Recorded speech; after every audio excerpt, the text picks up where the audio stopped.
Hello guys, सम्पूर्ण सबैजनालाई राधे राधे र सबैजना सन्चो हुनुहुन्छ भनेर आशा राख्दछु। र यो पानी झरीमा हेर्न सक्नुहुन्छ किबा एउटा रेसिपी बनाउँछु, फलो गर्नु होला गाइस। र गेस गर्नु सक्नुहुन्छ के हो भनेर। म यसको आज किबा एउटा बनाएर युनिक बनाएर देखाउँछु र तपाईहरु पनि रेसिपी हेरिराख्नु होला गाइस। र कस्तो लाग्छ के लाग्छ भनेर, किनकि हामीले पनि पहिला बनाएर खाएको र टेस्टी लाग्थ्यो।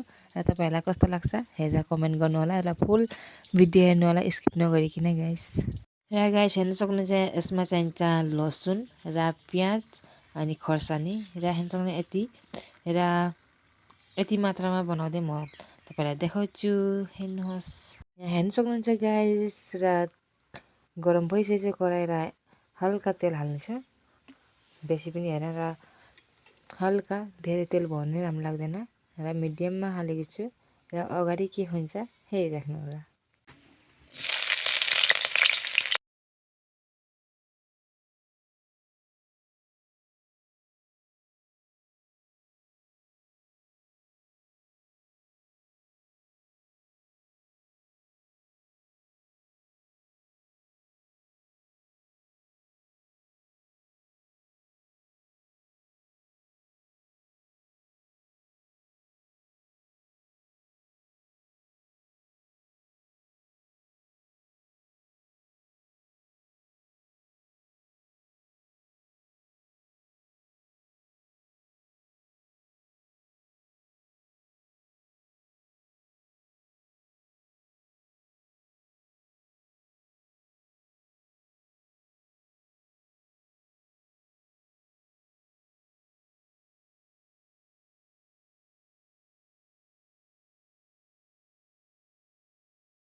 हे गाइस, र हेर्न सक्नुहुन्छ मेरो युनिक रेसिपी रेडी भइसकेको छ। र एउटा चिज मिसिङ छ, जहाँ अन्डा हुनु पर्थ्यो र अन्डा मसँग थिएन र स्किप गर्दै अन्डा। र तपाईहरुसँग छ भने अन्डा माथिबाट हालेर फ्राई गर्न सक्नुहुन्छ र टेस्ट अरु मिठो भएर आउँछ।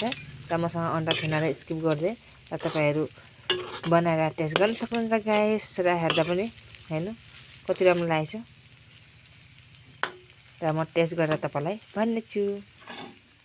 लास्टमा यो बारीक काटेको प्याज थियो र माथिबाट हाल्दैछु म। र टेस्ट युनिक भएर आउँछ। र हेर्न सक्नुहुन्छ। हेर्नु र म तपाईलाई टेस्ट गरेर देखाउँछु। अनि गाइस लास्टमा टेस्ट बढाउनको लागि एउटा चिज छ, जहाँ हो धनिया। र धनियाले टेस्ट अलिक युनिक बनाउँछ, राम्रो बनाउँछ र स्मेल पनि राम्रो दिन्छ धनियाले। र गाइस यति नै हो यो रेसिपीमा। र तपाईहरु पनि युज गरेर हेर्न सक्नुहुन्छ र कस्तो हुन्छ भनेर। टेन्टेने। र गाइस रेडी भइसकेको छ यो मेरो युनिक रेसिपी, या टमेटोको अचार, यो अब्बोई र खर्सानी, जहाँ हेर्न सक्नुहुन्छ पिरो मिठो। र म खाएर तपाईलाई टेस्ट गरेर देखाउँछु गाइस। र हेरिराख्नु होला टेस्ट कस्तो हुन्छ भनेर। र गाइस हेर्न सक्नुहुन्छ। र गाइस यो टमेटोको अचार या भातसँग मिक्स गर्ने र यो टेस्ट तपाईलाई देखाउँछु। र गाइस हेर्न सक्नुहुन्छ, टेस्ट गरेर तपाईलाई देखाउँछु। मलाई टेस्ट एकेबारे यम्मी लाग्यो। तपाईहरुलाई कस्तो लाग्छ ट्राई गरेर हेर्नु होला। तर यसमा अन्डा भएको भए अरु टेस्ट बढाइदिन्थ्यो र अन्डा थिएन र स्किप गर्दै मैले। त्यो पनि यम्मी भएको छ मेरो लागि। र मैले बनाएँ भनेर हैन, तपाईहरु पनि बनाएर खानु होला कस्तो लाग्छ भनेर।